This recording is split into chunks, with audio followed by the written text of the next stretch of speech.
ചിത്രം നിങ്ങൾക്ക് കാണണമെങ്കിൽ ഇന്ന് ഉച്ച സമയത്ത് പള്ളിക്കുത്ത് വരെ പോയാൽ മതി. പള്ളിക്കുത്ത് ഒരു പെന്തക്കോസ് വിശ്വാസിയായ ഒരു വ്യക്തിയുടെ വീട്ടിൽ ഇവിടെ ബഹുമാനപ്പെട്ട പാസ്റ്റർമാരെയൊക്കെ ഭക്ഷണത്തിന് ഒരു സ്ഥലത്തേക്ക് വീട്ടിലേക്ക് വിളിച്ചിരിക്കുകയാണ്. അപ്പോൾ നമുക്കറിയാം പെന്തക്കോസ് വിഭാഗം അവർ ഭയങ്കര വിശ്വാസികളാണ്. അവരുടെ ജീവിതം തന്നെ പ്രാർത്ഥനയാണ്. ക്രൈസ്തവ വിശ്വാസികളിൽ സാമ്പത്തികമായി കുറച്ച് പിന്നോക്കം നിൽക്കുന്ന സാധുക്കളായ മനുഷ്യരുമാണ് ഇവർ. അപ്പോൾ അവരെ വില കൊടുത്ത് വാങ്ങുക, അതൊരു ചതിപ്രയോഗത്തിലൂടെയാണ് ഇന്ന് ഉച്ചയ്ക്ക് അവർക്ക് ഭക്ഷണം അറേഞ്ച് ചെയ്തിരിക്കുന്നത്. അപ്പോൾ അവരുടെ പ്രയാസങ്ങളും പ്രതിസന്ധികളും മുതലെടുക്കാൻ രാഷ്ട്രീയ കച്ചവടം നടത്താനാണ് 2 മന്ത്രിമാർ ഇവിടെ വന്ന് ഈ ചുറ്റുപാടിലുണ്ട്. അത് നിങ്ങളൊന്ന് പരിശോധിക്കണം, പത്രക്കാരൊന്ന് പരിശോധിക്കേണ്ട വിഷയം തന്നെയാണ്. എല്ലാവർക്കും നമസ്കാരം. നിലമ്പൂരിൽ ഇലക്ഷൻ ചൂടുപിടിച്ചുകൊണ്ടിരിക്കുകയാണ്. ഈ ഇലക്ഷനോടുള്ള ബന്ധത്തിൽ പലവിധമായ വാദങ്ങളും പ്രതിവാദങ്ങളും നടന്നുകൊണ്ടിരിക്കുകയാണ്. ഇതിൽ യാഥാർത്ഥ്യമെന്ത്, ഇതിൽ സത്യമേതെന്ന് പലർക്കും അറിയില്ല. എന്നിരുന്നാലും പറയുന്നതൊക്കെ കേൾക്കുക എന്നുള്ളതാണല്ലോ നമ്മുടെ ധർമ്മം. അതുകൊണ്ട് പറയുന്നതൊക്കെ പത്രമാധ്യമങ്ങളിൽ വഴിയും കേൾക്കുന്നതൊക്കെ ചിലത് എതിർത്തും കൊണ്ടും ചിലത് അനുകൂലിച്ചും കൊണ്ട് നമ്മൾ മുന്നോട്ട് പോയിക്കൊണ്ടിരിക്കുകയാണ്. എന്നാൽ ഒരു നിലമ്പൂർക്കാരനായ എനിക്ക് പ്രത്യേകിച്ച് ഈ ഒരു വിഷയത്തോടുള്ള ബന്ധത്തിൽ ചിലത് പറയാനുണ്ട്. അതുകൊണ്ട് തന്നെയാണ് നിങ്ങളുടെ മുമ്പിൽ ഞാൻ വന്നിരിക്കുന്നത്. കഴിഞ്ഞ ദിവസം ബഹുമാനപ്പെട്ട PV അൻവർ, നമുക്കറിയാം, ഇവിടെ കത്രിക അടയാളത്തിൽ താൻ മത്സരിക്കുന്ന PV അൻവർ പത്രസമ്മേളനത്തിൽ ചില കാര്യങ്ങൾ പ്രസ്താവിക്കുകയുണ്ടായി. പ്രത്യേകിച്ച് പെന്തക്കോസുകാരെ കോട്ട് ചെയ്താണ് താൻ കാര്യങ്ങൾ പ്രസ്താവിച്ചത്.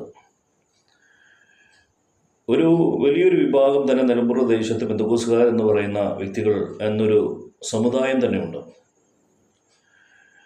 ഇവർ ഇങ്ങനൊരു സാധാരണഗതിയിൽ ജീവിച്ചു പോയിക്കൊണ്ടിരിക്കുന്ന ഒരു പാവപ്പെട്ട തരത്തിൽ തന്നെ ജീവിക്കുന്ന വ്യക്തികളാണ്.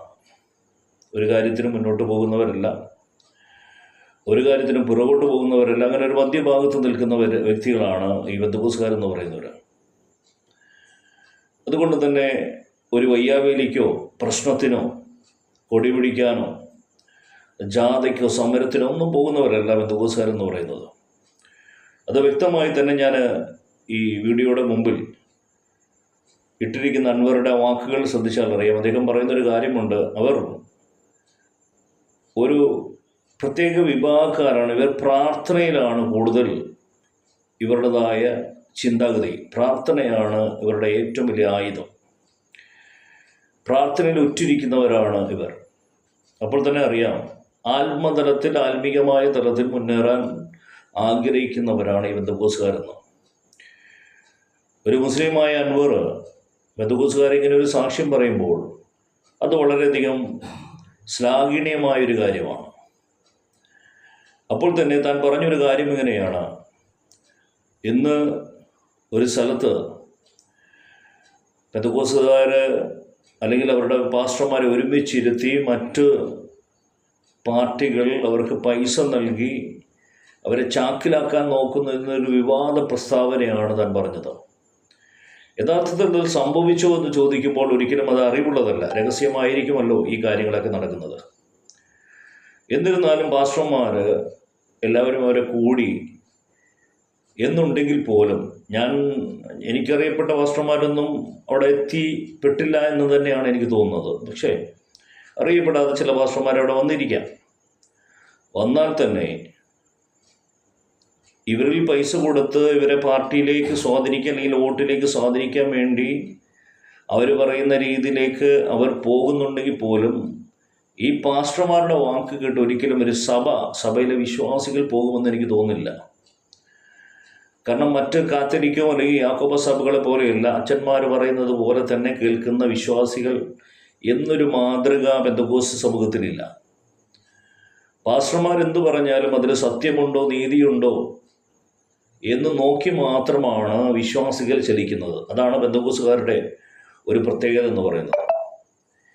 ഇനിയും നിലമ്പൂർ പെന്തക്കോസ്തുകാരുടെ ഒരു പ്രത്യേകത എന്ന് പറയുന്നത്, അവർ വളരെ പാവപ്പെട്ടവരാണ്, സാമ്പത്തിക നിലയിൽ പിന്നോക്കം നിൽക്കുന്നവരാണെന്നാണ് അൻവർ പറയുന്നത്. യഥാർത്ഥത്തിൽ നിലമ്പൂർ ജനിച്ചു വളർന്ന എനിക്ക് പറയാനുള്ളത്, അത്രമാത്രം പാവപ്പെട്ട വ്യക്തികൾ നിലമ്പൂരിൽ വളരെ കുറവാണ്. പെന്തക്കോസ്ത് സമൂഹത്തിൽ മിക്കവാറും ഒരു ആവറേജ് രീതിയിൽ ജീവിക്കുന്നവരും അതിൽ ഉപരി ജീവിക്കുന്നവരും മാത്രമാണ് നിലമ്പൂരിൽ ജീവിക്കുന്നവർ. അല്ലാതെ പാവപ്പെട്ട രീതിയിൽ വളരെയധികം 500 രൂപ അല്ലെങ്കിൽ ആ കിട്ടുന്ന 1000 രൂപ കിട്ടിക്കോട്ടെ അതിനുവേണ്ടി വോട്ട് മറിക്കാം എന്ന ചിന്താഗതിയിൽ നിലനിൽക്കുന്ന വ്യക്തികൾ, അങ്ങനെയുള്ള വ്യക്തികൾ വളരെ ചുരുക്കമായിരിക്കാം. എൻ്റെ അറിവിൽ അതിലില്ല. കാരണം അത്രയധികം താഴ്ന്ന് ജീവിക്കുന്ന ഒരവസ്ഥയിൽ പെന്തക്കോസ്തുകാർ, നിലമ്പൂരിലെ പെന്തക്കോസ്തുകാർ ഇല്ലവേ ഇല്ല എന്നാണ് എൻ്റെ അറിവിലുള്ളത്. കാരണം നമുക്കറിയാം, അതിൻ്റേതായ സംഘടനകളുടെ ബന്ധത്തിലും അതിൻ്റേതായ യോഗങ്ങളുടെ ബന്ധത്തിലുമൊക്കെ നമ്മൾ പോകുന്നുണ്ടും പങ്കെടുക്കുന്നുണ്ടും നമുക്കിതിനെക്കുറിച്ചൊക്കെ വ്യക്തമായി തിരിച്ചറിയുന്നതുകൊണ്ടാണ് ഈ യാഥാർത്ഥ്യം വെളിപ്പെടുത്തുന്നത്. എന്നിരുന്നാലും ഇവിടെ ഈ വോട്ട് കച്ചവടത്തിനും അല്ലെങ്കിൽ വോട്ട് നേടുവാനും വേണ്ടിയും വാദങ്ങളും പ്രതിവാദങ്ങളും നടക്കുമ്പോൾ, ഇതിൽ പെന്തക്കോസ്തുകാരുടെ ജീവിതം എന്ന് പറയുന്നത് പൈസയ്ക്ക് വേണ്ടി വോട്ട് ചെയ്യുവാൻ അവർ ചായുമെന്ന് ഒരിക്കലും എനിക്ക് പറയാൻ കഴിയത്തില്ല. കാരണം പെന്തക്കോസ്തുകാരുടെ ജീവിതം എന്ന് പറയുന്നത് ഏത് രാഷ്ട്രീയമായാലും സ്വാതന്ത്ര്യം, മതസ്വാതന്ത്ര്യം, ആരാധനയ്ക്കുള്ള സ്വാതന്ത്ര്യം, അതേപോലെ തന്നെ ദേശത്തിലുള്ള ഒരു ഐക്യത, സഹവർത്തിത്വം, സാഹോദര്യം, ഇതൊക്കെ നോക്കിയാണ് യഥാർത്ഥത്തിൽ നിലമ്പൂരിലെ പെന്തക്കോസ്തുകാർ വോട്ട് ചെയ്യുന്നത്. പണം അതിലൊരു കൈകാര്യ വിഷയമേ അല്ല. അൻവർ അതിനെക്കുറിച്ചും പറയുന്നുണ്ട്. നിങ്ങൾ പണം മേടിച്ചോ, പക്ഷെ പണം മേടിച്ചാലും ഇവരുടേതായ ഇഷ്ടത്തിനെ വോട്ട് ചെയ്യുമെന്നും പറയുന്നുണ്ട്. കാരണം വ്യക്തമായി അടിസ്ഥാനം എന്തെന്ന് ഇദ്ദേഹത്തിന് വ്യക്തമായി അറിയാം. പെന്തക്കോസ്തുകാരുടെ അടിസ്ഥാനം എന്തെന്ന് ഇദ്ദേഹത്തിന് വ്യക്തമായി അറിയാവുന്നതാണ്. അതുകൊണ്ട് ഞാൻ അധികം ഈ വീഡിയോ നീട്ടിക്കൊണ്ടു പോകാൻ ആഗ്രഹിക്കുന്നില്ല. മൊത്തത്തിൽ നിലമ്പൂരിലെ പെന്തക്കോസ്തുകാരുടെ ഒരു നിലപാടാണ് ഞാൻ പറഞ്ഞത്. അതിൽ 1-2 വ്യക്തികൾ, നാമമാത്രമായ വ്യക്തികൾ ചിലപ്പോൾ പണം മേടിച്ചിരിക്കാം. പണം മേടിച്ച് ആ പണം കൊടുത്ത പാർട്ടിക്ക് വേണ്ടി വോട്ട് ചെയ്യാം എന്ന് സത്യം ചെയ്തിരിക്കാം. പക്ഷേ അത് പാസ്റ്റർമാരാണെങ്കിൽ, പാസ്റ്റർമാരുടെ കൂട്ടത്തിലുള്ള വിശ്വാസികൾ ഒരിക്കലും പാസ്റ്റർമാർ പറയുന്നതനുസരിച്ച് പണം മേടിച്ച് ചെയ്യുന്നവരല്ല. പാസ്റ്റർമാർ നീതിക്ക് വേണ്ടി നിന്നാൽ മാത്രമേ വിശ്വാസികളും അവരുടെ കൂട്ടത്തിൽ നിൽക്കൂ.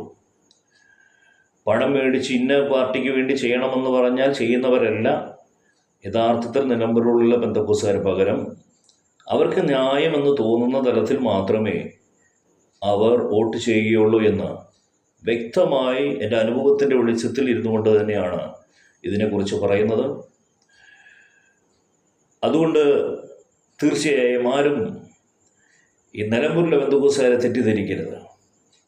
ഒരു പണത്തിന് വേണ്ടിയോ അല്ലെങ്കിൽ എന്തെങ്കിലും ഒരു കാര്യത്തിന് വേണ്ടിയോ ഇത്തരം ദുർപ്രവർത്തനങ്ങൾ നടത്തുമെന്ന്, അല്ലെങ്കിൽ ഇത്തരം നീച പ്രവർത്തനങ്ങൾ നടത്തുമെന്ന് ഒരിക്കലും എനിക്ക് തോന്നുന്നില്ല. അതുകൊണ്ട് ഇത് തെറ്റിദ്ധാരണ ഉളവാക്കുവാനുള്ള കാരണമായി തീരുകയില്ല എന്ന് ഞാൻ വിശ്വസിച്ചുകൊണ്ട് ഞാൻ ഈ വീഡിയോ നിർത്തുന്നു. എല്ലാവർക്കും നമസ്കാരം.